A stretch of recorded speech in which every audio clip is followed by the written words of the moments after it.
Nos permita entrar na tua presença neste momento, Pai. Sei que somos falhos, pecadores, mas pelo sacrifício do teu filho naquela cruz, por causa do sangue derramado, hoje podemos nos achegar, Senhor, diante do trono da tua graça, Senhor, com ousadia. Pai, eu quero te pedir, Senhor, venha nos dar uma reunião abençoada nessa noite, Pai. Fale aos nossos corações de maneira poderosa através do teu filho. Possamos ser quebrantados, consolados, confrontados, Pai. Senhor, seja qual for a sua palavra nessa noite, Pai, que venha, Senhor, alcançar os nossos corações, Pai. Que venha causar em nós, Senhor, transformação de mente, transformação de vida, Pai. Possamos ser alimentados pela tua palavra nessa noite, Pai. E que, Senhor, possamos pôr em prática tudo que for ministrado aos nossos corações. Possamos, Senhor, dar valor, Senhor, a esses momentos, Senhor, juntos, ouvindo a tua palavra, Pai. Se eu ser com teu servo na ministração, que ele venha ser um canal, Senhor, de bênção, Pai, para nossas vidas. E, Senhor, que nosso coração possa estar aberto, Senhor, e nossos ouvidos atentos para ouvir a tua voz nessa noite. É tudo que eu peço, Senhor, já te agradeço. Em nome de Jesus. Amém. Diegão, tá contigo, meu bom. Paz e graça, paz de Cristo, boa noite. E, cara, eu confesso que estou um pouquinho nervoso. Falei, vou consultar um dos meus antigos esboços, que foi uma das primeiras pregações no início da minha vida cristã. Eu falei, não, eu vou estudar e vou ver se Deus tem algo para falar diferente comigo. E Deus é bom, e Ele trouxe algumas coisas novas, e isso eu fico muito feliz, porque é bom que Deus sempre vai renovando o que ele tem para nos mostrar. Logicamente que a sua palavra é única, fé é verdadeira, não muda, mas as nossas expectativas e a nossa visão cresce e melhora conforme nos relacionamos com Deus.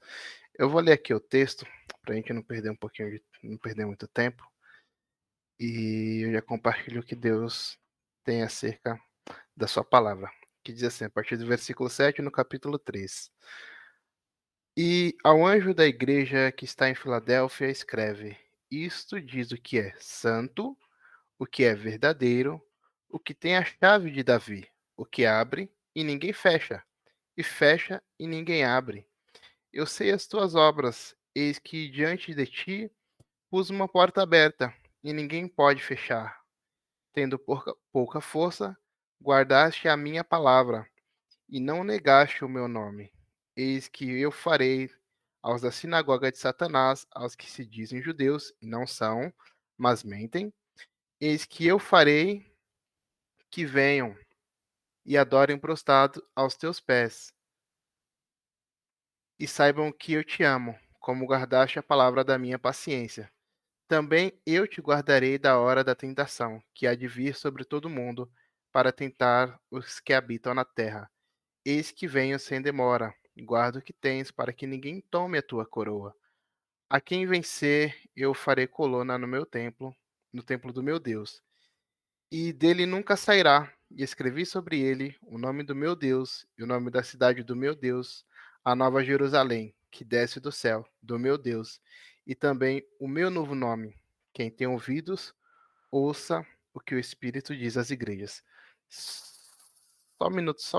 Ah, tá. Aqui chegou a mensagem pra você que o Samuel tava me mandando mensagem, mas foi no grupo. Deixa eu fechar aqui, senão vai ficar apitando no meu ouvido. Mas bora lá. É,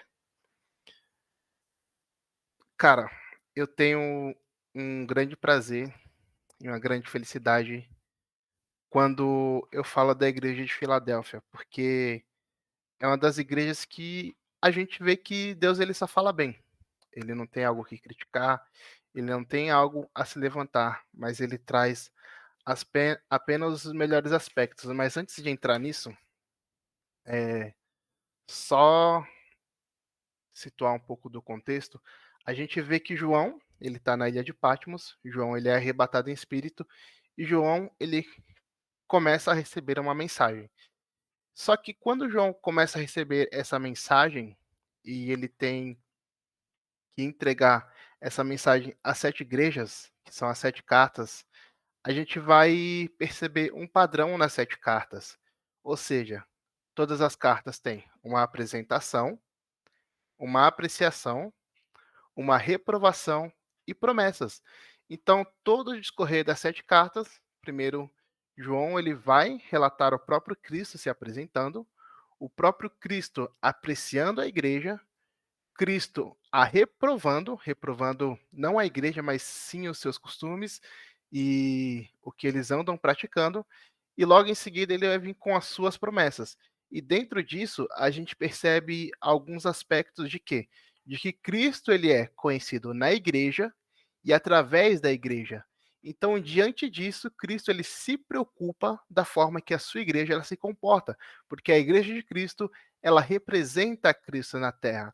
Então, é difícil que as pessoas cheguem a Cristo, conheçam a Cristo, a não ser através da igreja. Eu não falo a instituição igreja, as 4 paredes, aquelas portas, os blocos, mas sim o povo de Cristo, a igreja de Cristo, a igreja do Deus vivo.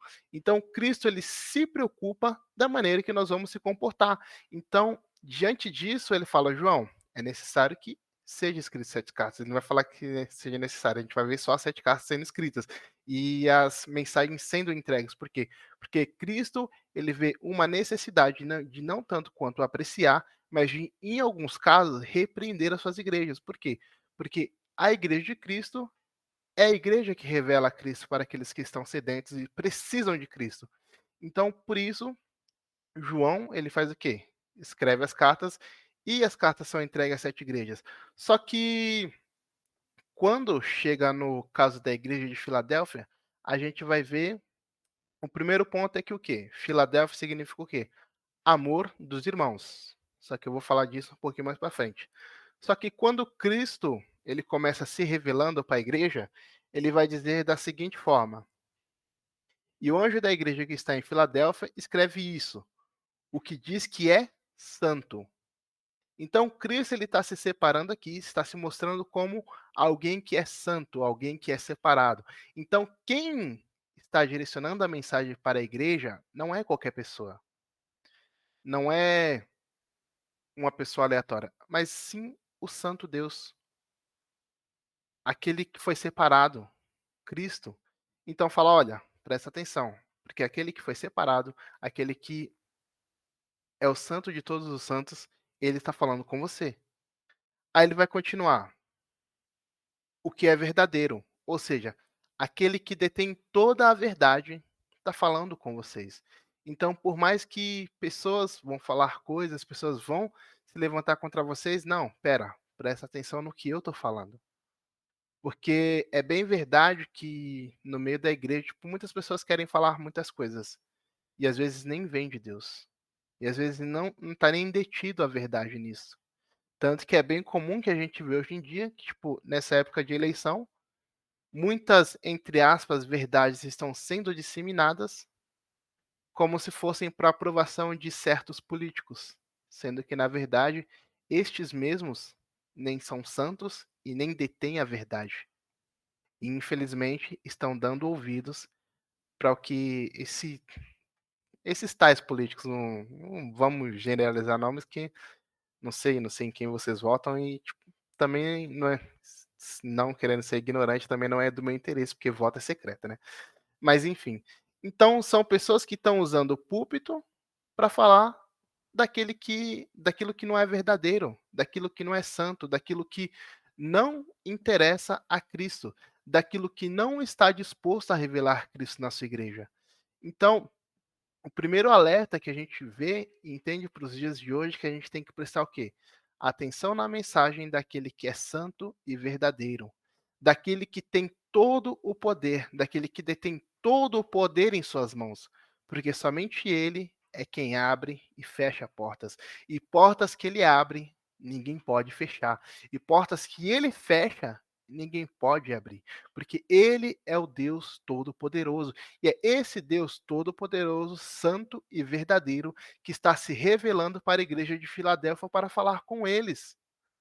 Só que quando eu vejo que ele começa a falar com eles, a primeira coisa que ele vai falar é o quê? Eu sei as tuas obras. Então, tudo que a gente faz diante de Cristo não fique em oculto. Tudo que a gente faz diante de Cristo qual a intenção que a gente tem de fazer, Cristo ele conhece. Cristo ele sabe. Então Cristo ele sabe se eu dou 1 quilo de alimento para a igreja com a intenção do quê? De que me vejam. Cristo ele sabe. Cristo ele sabe se eu estou doando algo, qualquer coisa que seja, de coração. Cristo ele sabe se eu estou me empenhando ou me dedicando o meu tempo à igreja para agradá-lo. Cristo também ele sabe se eu estou dedicando o meu tempo apenas para que as pessoas me vejam. Então, a primeira coisa que ele deixa evidente, ele fala: olha, eu conheço as tuas obras. Eu sei as coisas que vocês estão fazendo. Só que Cristo aqui, diferente das outras igrejas, Cristo ele não vai falar mal. Ele vai falar assim: eis que diante de ti pus uma porta aberta e ninguém pode fechar. O interessante é que quando a gente pensa em porta aberta, a gente já pensa o quê? Serviço, uma oportunidade de emprego. É a mesma coisa, né? Foi redundante. Mas uma vaga, uma bolsa na faculdade, ou algum tipo de bênção, ou qualquer coisa que seja. Quando a gente pensa em porta aberta, a gente já pensa em benefício. Só que se a gente pega o Novo Testamento, desde Atos até chegar em Apocalipse, a gente vai ver que em algumas passagens relatam-se de portas abertas. Só que essas portas abertas, elas não estão falando de trabalho, não estão falando de bolsa, não estão falando de benefícios, entre aspas, para nós. Elas estão falando de oportunidades para pregar o evangelho. Então, Cristo ele está falando: olha, diante de vocês, eu coloquei oportunidades de vocês pregarem o evangelho. Porque Filadélfia ela ficava situada em uma região que ela estava interligada com as rotas dos correios, do correio imperial. Então ela estava bem situada. Além disso, ela era rodeada por templos, ou seja, eram diversas oportunidades de pregar o evangelho. Eram diversas oportunidades de transmitir a palavra de Deus. E o primeiro questionamento que eu lanço, tanto quanto para mim, quanto para vocês: quantas oportunidades Cristo tem colocado em nossas vidas? Quantas oportunidades ele tem colocado de falar da palavra dele, sobre o amor dele? Porque, como eu falei, a igreja de Filadélfia, o significado de Filadélfia é amor dos irmãos. Ou seja, acima de tudo, de um amor fraternal, aquela igreja ela amou o mundo. Só que ela não amou o mundo igual algumas igrejas que foram citadas, a ponto de elas amarem o mundo que adotaram os costumes do mundo. Não. Elas amaram o mundo da mesma forma que Cristo nos amou, nos cedendo o ministério de reconciliação, nos reconciliando com Deus, nos dando a oportunidade de nos reconciliarmos com Deus. Assim, mostrando para nós um caminho, um elo que a gente havia perdido. Então, eles estão amando pessoas diante da oportunidade que Deus deu. Então, ele está pegando a oportunidade e falando: olha, eu preciso disseminar o amor a qual eu fui amado. Então eu preciso pregar o evangelho para essas pessoas que são perdidas. Porque a partir do momento que a gente vê alguém perdido e simplesmente deixa de lado, a gente não está amando. Porque se a gente para e observa quais são os mandamentos fundamentais, amar a Deus acima de todas as coisas e amar o próximo como a ti mesmo. Ou seja, se eu amo o próximo como a mim mesmo, eu me amo. E sabendo que eu me amo, eu quero ser salvo e estar com Deus. Sabendo que eu quero ser salvo e estar com Deus, e isso faz parte do amor que eu tenho por mim, porque eu não amaria o meu próximo da mesma maneira? Porque eu acharia que o meu próximo, ele não é digno do amor de Deus. Porque eu rejeitaria o meu próximo. Não foi isso que eles fizeram. Eles amaram o próximo. Porque se a gente for continuar e falando um pouco mais, ele vai falar assim: e deixando a porta aberta e ninguém pode fechar, tendo pouca força, guardaste a minha palavra e não negaste o meu nome. E diante disso a gente entende o quê? Que eles tinham pouca força. E a força deles não estava baseado em seus braços ou em esforços, mas sim em Deus. quantas vezes a gente tenta fazer coisas e faz, e faz, e faz, e nada dá certo, sendo que a gente nem mesmo pensa em depositar a nossa força e a nossa esperança em Deus. Tanto que tem um trecho da música que é Castelo Forte. A minha força nada faz, sozinho estou perdido. Um homem a vitória traz, por Deus foi escolhido. Ou seja, não é através da minha força, não é através da sua força. Se a gente permanece e resiste, é através da força de Deus. Pois nas minhas fraquezas é que sou forte. É quando eu entendo que, mesmo tendo limitações, eu sei que eu posso continuar, não pela minha força, mas pela minha fé no meu chamado e no poder de Deus. É nisso que a força deles estavam baseadas. Por mais que para muitos eles pareciam ter pouca força, a força deles estavam estabelecidas em Deus. Mas Diego, como você tem tanta certeza disso? Porque logo em seguida ele vai dizer assim: guardaste a minha palavra. Então, se a gente permanece e se a gente resiste, é por conta da palavra de Deus. É por conta de permanecer na palavra de Deus. Se a gente volta um pouquinho para trás e vê Éfeso, qual foi o problema de Éfeso? Éfeso caiu, é como se tivesse retrocedido e precisava o quê? Voltar ao primeiro amor. Como que cai? Você cai a partir do momento que você para de prestar atenção. E o que te mantém de pé? É a palavra de Deus. Então, se a gente para e observa e faz um paralelo, por que caiu? Porque não teve foco na palavra de Deus. Se a gente para e fala, só pegar minha colinha aqui. Cadê? Aqui.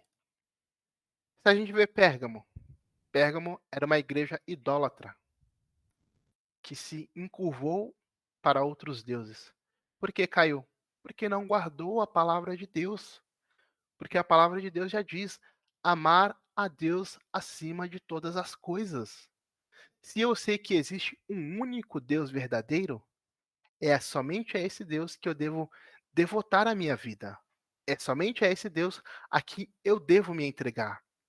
É somente a esse Deus a qual eu devo me sacrificar. Se a gente para e volta e fala, Tiatira era uma igreja que ouvia os conselhos de Jezabel, não a Jezabel, mas a doutrina de prostituição e imoralidade.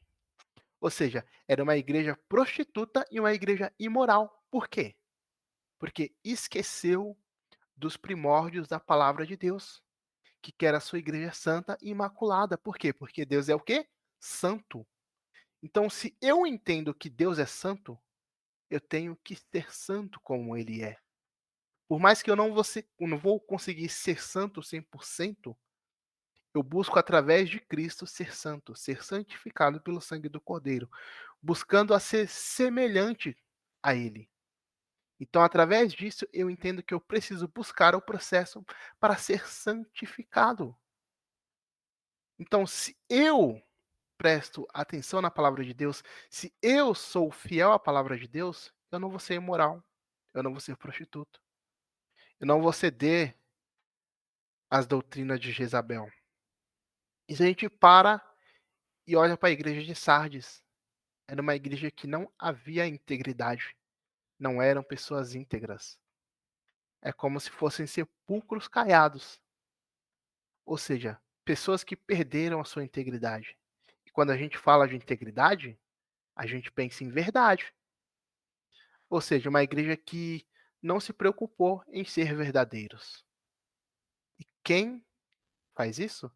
Pessoas que não guardam a palavra de Deus. Porque sabe que Deus é avesso à mentira, porque o pai da mentira é o diabo. Então por que eu vou mentir? Se Deus é meu pai. Se eu estou mentindo, algo errado está acontecendo. Eu não estou guardando a palavra de Deus. Então logo eu entendo que o quê? Que a igreja de Filadélfia, ela foi totalmente diferente das outras igrejas, por quê? Porque eles guardaram a palavra de Deus. Quando eu guardo a palavra de Deus, É como o salmista diz: guardei a palavra em meu coração para não pecar contra ti. Então, eles permaneceram, mesmo sendo fracos, resistiram pelo poder da palavra de Deus. E é pelo poder da palavra de Deus que a gente resiste. Quando o Espírito Santo ele leva Jesus para ser tentado no deserto por Satanás, Satanás fala: olha, você está com fome, transforma essas pedras em pães e come. O que Cristo fala? Nem só de pão viverá o homem, mas sim de toda a palavra que sai da boca de Deus. Ele fala: olha, pule desse pináculo e se você falar alguma coisa, os anjos vão vir para te socorrer. Ele fala: não tentarás o Senhor teu Deus. Aí ele fala: beleza, já que você resistiu a tudo isso, eu vou oferecer os reinos para você. Só que você tem que se prostrar diante de mim e me adorar. O que Jesus fala? Jesus fala: adorarás somente ao Senhor teu Deus. Então, o Cristo, ele rebate o diabo com o quê? Com a palavra de Deus. Então, é a palavra de Deus que nos faz resistir. Por isso que é nela a qual devemos meditar de dia e de noite. Porque é isso que vai vir martelando na nossa cabeça. Quando a gente estiver diante de uma situação, a gente fala: pô, eu não vou fazer isso porque a palavra de Deus ensina que eu não devo fazer. Então, é através da palavra a qual resistimos. Aí ele vai continuar e vai dizer: e não negastes o meu nome. E eu estava fazendo um paralelo a isso, e o que foi que eu anotei aqui? Só para mim lembrar. Ah, a fidelidade em seu caráter. Pois se a gente para e observa, os em Atos, agora eu não vou lembrar o capítulo exato, mas vai falar que na igreja de, meu Deus,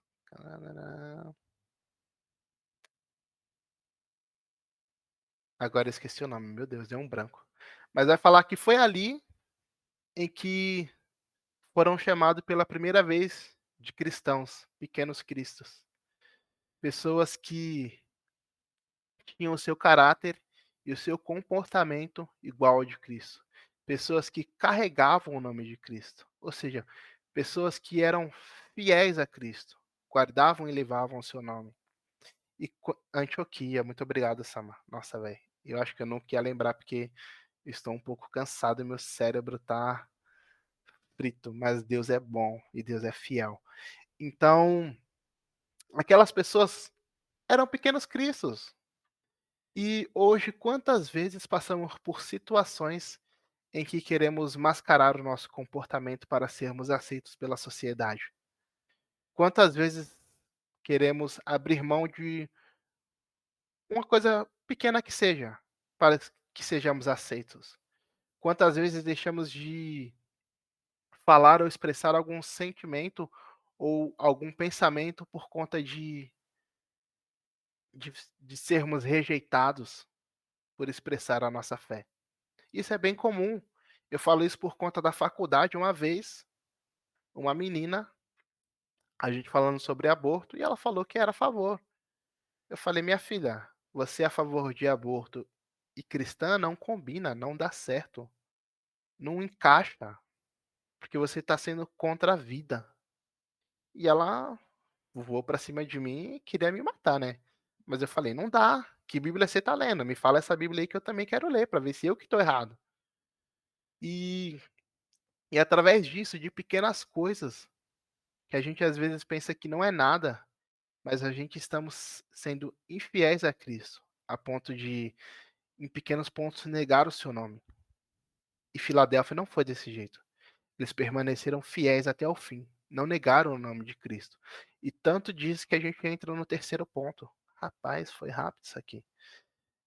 Que é da promessa. Geralmente a carta, como eu falei, é a apresentação, a apreciação e a reprovação. Só que Filadélfia, ela não foi uma igreja que foi reprovada, porque no que a Bíblia nos diz, ela foi aprovada por Deus, porque ela permaneceu fiel à sua palavra. E é isso que a gente tem que ser. Temos que ser fiéis a Deus e à sua palavra. para que sejamos aprovados por Ele, para que não sejamos rejeitados diante dele.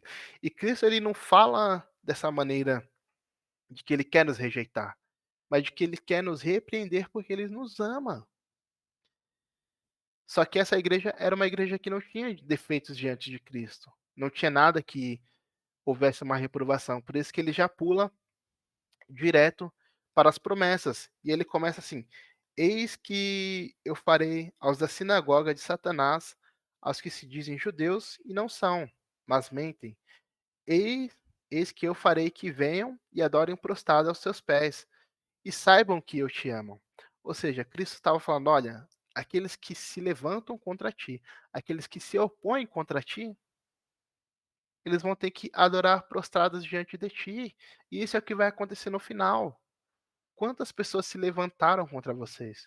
Quantas pessoas falaram mal contra vocês e tentaram contra ti por serem instrumentos de Satanás? Até dentro da igreja, tem pessoas que ousam a dizer sobre você, ousam a dizer sobre as suas atitudes, porque infelizmente há dentro da igreja pessoas que se dizem cristãs, mas se a gente parar e observar, são puro instrumentos de Satanás, porque eles querem nos colocar para baixo, eles querem tentar nos parar e se dizem cristãos.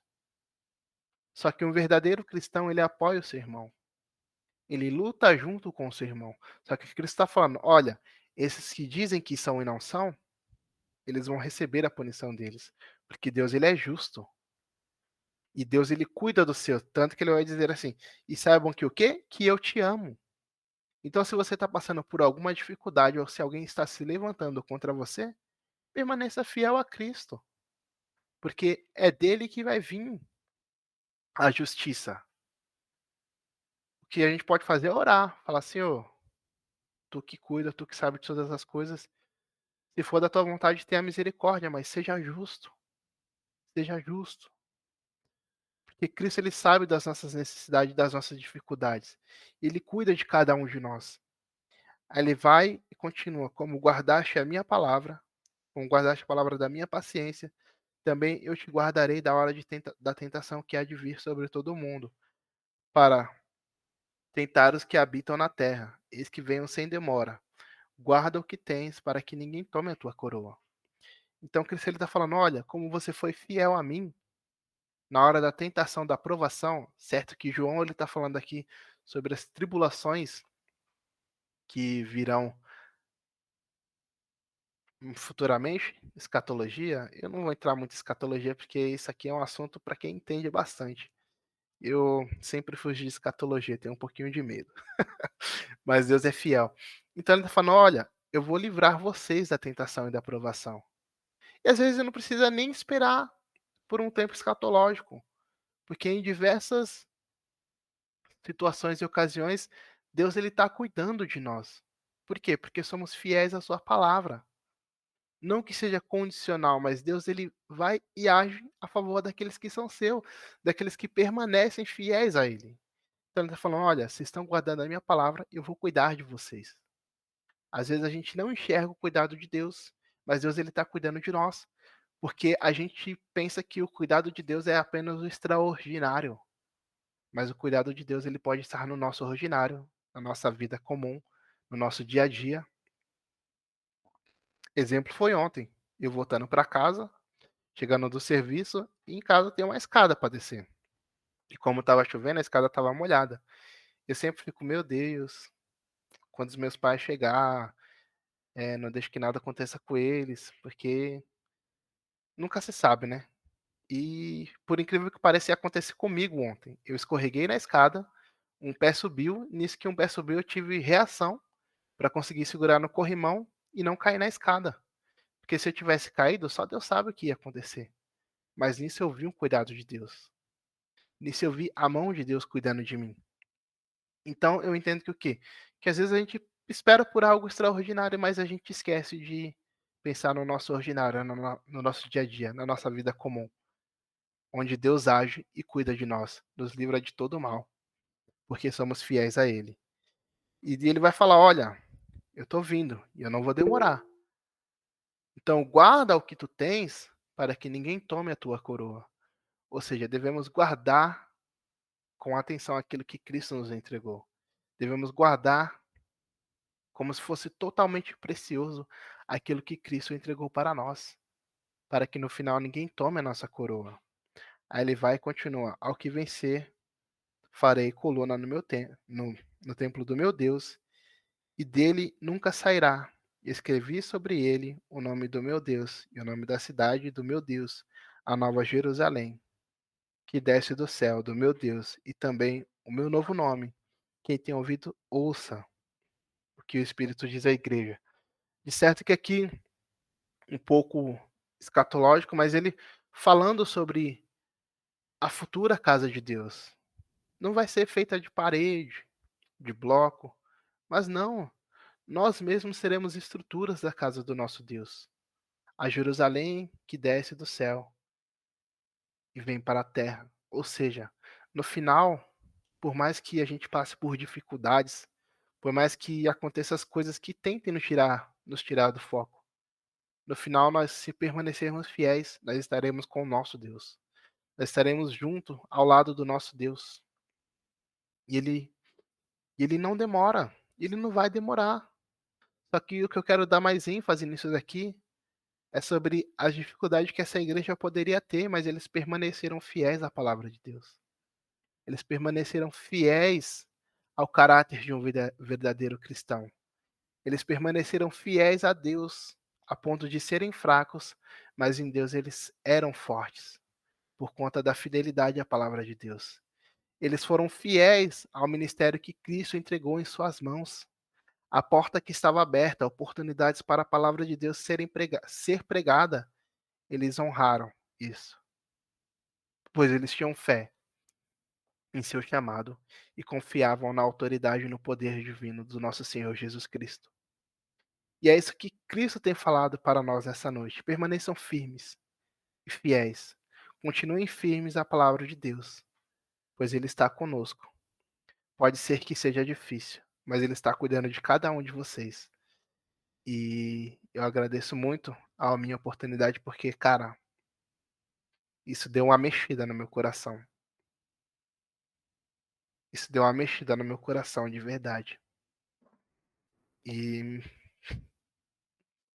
e me fez pensar sobre algumas coisas. E eu agradeço pela fidelidade e o amor de Cristo. Por saber que Ele é fiel. Por mais que às vezes a gente falhe.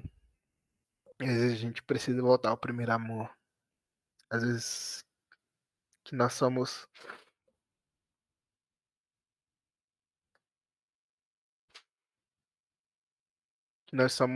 como eu posso se dizer, não tanto dedicados da maneira que deveríamos ser. Mas mesmo assim, Ele nos ama e fala conosco. E sou muito feliz por esse grupo. Sério, de verdade. E é isso.